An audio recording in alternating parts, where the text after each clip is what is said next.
Hi, everyone. I am Vane, and I've decided to create these solo series to share with you a little bit more about my background, my experience, and just why I do what I do, take you behind the scenes on all of the things that I'm creating, and just kind of share my takes and insights, really. Um, they're meant to be super lighthearted and chill. That's the idea. Um, Let's get started. I think it's important to start from the beginning, like my background, where I grew up. And the reason being is because that's my driving force for everything that I do. And it's why I value what I value, right? Yeah, so I was born in Colombia and Bogota, Colombia, and I moved to the States when I was 5. Then I grew up in Orlando, then officially moved to Miami, and I haven't left since then. I don't know why, just it hasn't ever aligned for me to move. I've tried hard to move, and Miami just wants me to stay here, so here I am. Um, I remember when I was about 5, when my parents were contemplating on moving to the States, and we had already some family members here, and I just remember that that American dream was just something we desired so much. Like the conditions that we were living in Colombia weren't great. We didn't have money really. We just barely made it through. And my parents were really young. They had me when they were like 19 and 20. And the chances of me getting quality education or living a good life without quote unquote the struggle just were just really slim. And the American dream was the thing that we wanted to do. We wanted to move and we wanted to have opportunities. And that's what the Americas, the United States, really presented. And money has always been that thing in our culture, and it's really goes for anyone, but with our family, that is just such a struggle. We all want it, and at the same time, we talk like we have a weird relationship with money, right? Like there's this thing that Colombian families do, and I mean, I'm pretty sure a lot of people do it too, where like money is evil, right? We're having dinner or lunch or whatever, and somebody makes a comment about this guy or this person that has, a lot of money. Like they've just been making a lot of money. And then somebody from the family always has to say, like, yeah, but how did they really get that money? Right? Like they had to have done something bad to get that money. And it's like, maybe, but maybe not. And like that's always the go to. It's like this conditioning that we have with money. So that truly informs everything that I do and why I am just so passionate and devoted to Bitcoin and to this new technology, new world that we're building. Because when you come from a country like Colombia, you recognize easier how much the system is just rigged and basically fucked. And Bitcoin presents such an like a portal, an opening for more people to join in on a new financial system, to not lose their life savings and be able to create true generational wealth. And that for me, that potential, that hope is more than what is being offered right now, and why I'm like so passionate about what I do and why I'm like advocating for Bitcoin and everyone to join in. And yeah, so that's kind of like a little bit of where it goes. I have a pretty interesting story on how I got into the crypto rabbit hole. So I think it was 2017. Yeah, 2017.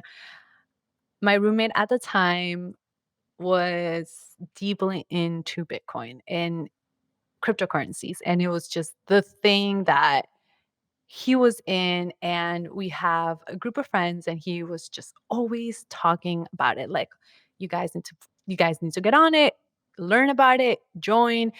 It got to the point that we would all be in a group chat, and he would send us, like, quizzes or polls. He's like, "The first person that answers this correctly, um, I'll send them ETH, or I'll send them Bitcoin, Bitcoin."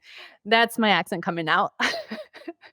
And it was actually a pretty cool way to drive everyone to kinda open so I opened up my wallet in Coinbase at that time and, received a little bit of ETH, and I think it was pretty interesting. However, I didn't go down the crypto rabbit hole. I was building my marketing agency at the time, and I was doing, like, so many different things that I wanted to, like, get going, and just thinking like, it wasn't even on my radar. I didn't even think that it was anything. So, years later, I just kept on hearing about it, and of course, during COVID, that accelerated the adoption as well, and everybody talking about it.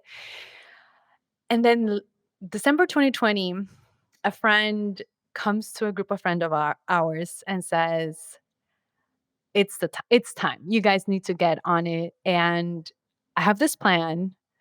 What if everyone pitches in money and we 2x it, 3x it. Like the goal is just to like for each one of you to put in money and then be able to buy a home. And it was an incredible idea. Like, it was just amazing. And I was just like, I'm not really sure. I was not really feeling it, but the whole group did it. And I was just like, I can't be the only one. Like it was FOMO, really bad FOMO. So long story short, I end up giving 11K. A bunch of us gave like a bunch of us, like a group of us, 6, 7, gave about anywhere from 5K to like 11K. Because to this day, to be honest, I don't know. I don't know what happened. I don't know what was going on, and I haven't really talked about it or explored it with that person. I'm not sure if I will. I think it's like let bygones be bygones. Like no hard feelings. This is at the end of the day my fault. But I don't know. Like I don't know what was going on. Like it was of course trading, some form of trading, and shit went sour. um, we were there months. We would have monthly calls, like, "This is how much money we have," and I think we got to a point where, like, everyone pitched in around 40 like, total cumulative was, like, 40, 50K, and we got to a point of it being, like, 600 or 500K, and it was all dandy until I think it was May 2020 when we found out that it was all gone. That person lost all of our money. I had a slight sensation that was happening, like, I should have trusted my intuition. There were so many red flags too, and the number one red flag was that I didn't know shit about this. I didn't know anything about Bitcoin. I didn't know anything about investing or trading, and to be very honest, like, my knowledge of, like, my financial literacy was lacking really, really, really bad, and that's the lesson, and this is why I'm also such a big advocate for everyone to do their own research, to first understand the basics before you put in any amount of money, and especially money that you need or, just a large sum of money. For me, 11K at December 2020 was a lot, and I think about if I would have just let it sit in my wallet, I would have had a lot more than 0.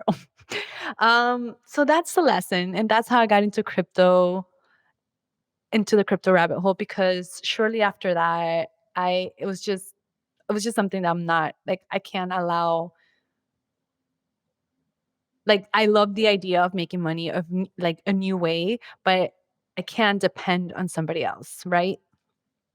And that was the the catalyst for me to jump into different types of like understanding of different podcasts and how I got into crypto. And I stumbled upon stacks and I came into this space through stacks. And honestly, the most rewarding, loving community where I got to learn so much. And from there, once I'm all in on something, it's like it's no going back. So I always feel that the way to learn is through experience. And, I had at the time a wellness company. So I had sold my marketing company in 2020, then went full time with coaching and wellness and health. But I was just feeling, like, stuck. I was feeling like I was not in, like, this creative zone, and nothing was really inspiring me. I was kinda, like, over the coaching industry. I really loved serving. I love transformation and growth and, supporting someone in regulating your emotions so that they don't control you, and instead, you are able to hack your system and be masterful at what you do with your own self.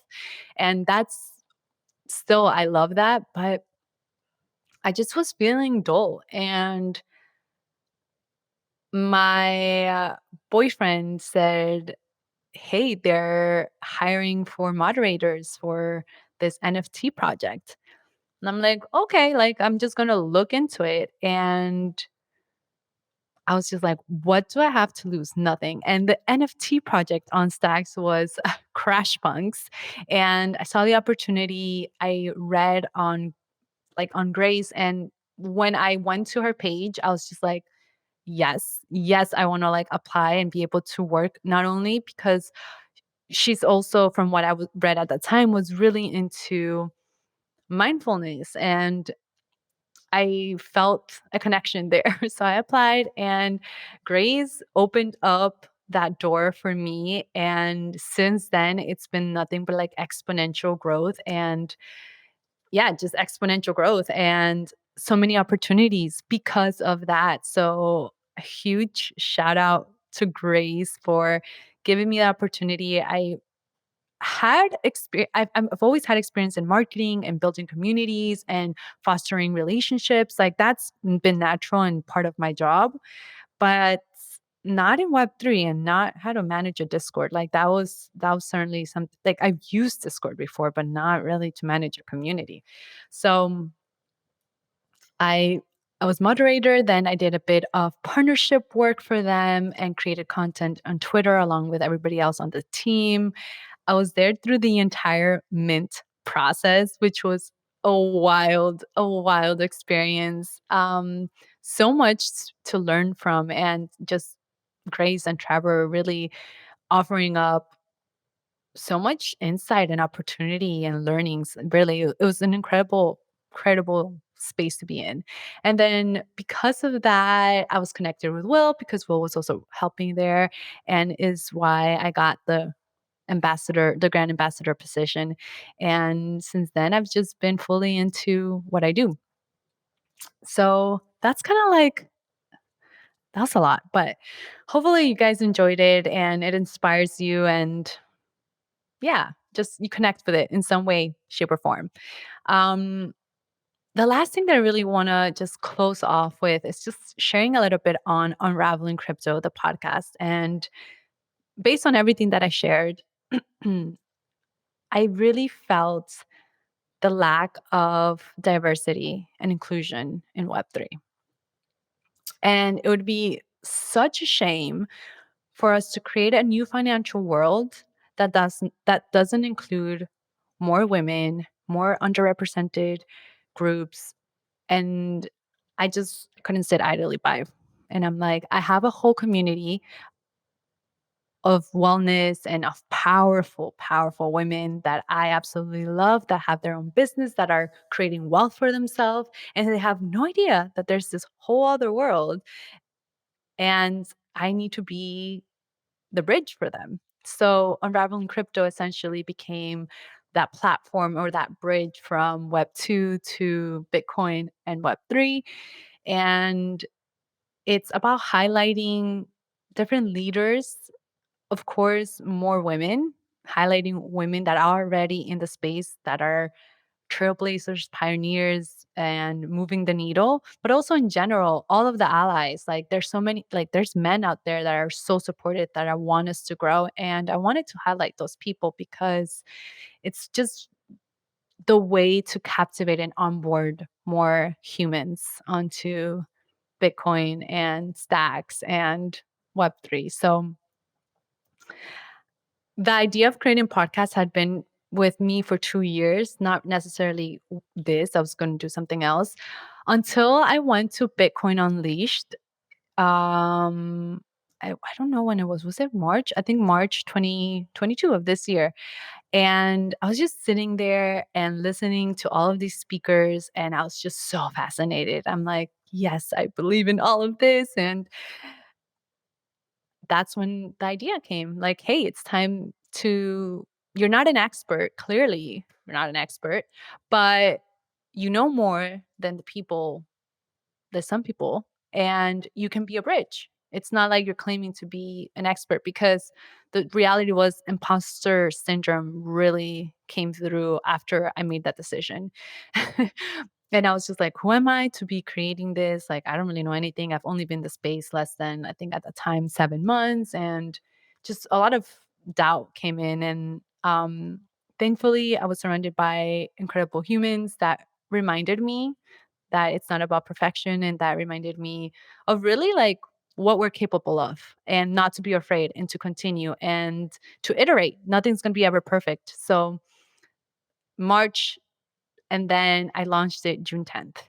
So I I have a shit ton of ideas all the time, and I wanted to take my time to digest it. So I didn't really begin anything up until, I would say, May. Yeah, the first week of May was when I contacted a few friends that already had started a podcast, and they had a 6-week course on how to get it started. And I'm like, yes, I'm not going to do the research myself. I don't have the time. And I really value what these magical women say, which is the Millennial Women Podcast. And I learned everything from them. Have an incredible team that edits and produces everything here. So really, it's been a group effort. Melanie has been such a great support in like sharing ideas and providing feedback and also shaping what unraveling crypto really is. So yeah, it was actually a short amount of time. I think it took 7 weeks from the moment that I said, okay, today I sat down, I wrote all of the things that I needed to do with on Notion, and then launched it June 10th. So it's been a few months now, and I'm just really happy. And I just want to say thank you for everyone that's been listening, that has been encouraging and supportive during this launch and this process. And I hope that it keeps on growing, that it keeps on reaching more people. Please contact me if you know of an amazing human that should be on the podcast. And yeah, I think I want to end there. um yeah, that was a long riff, but that's it. I hope you have a beautiful, beautiful rest of your day, and till next time.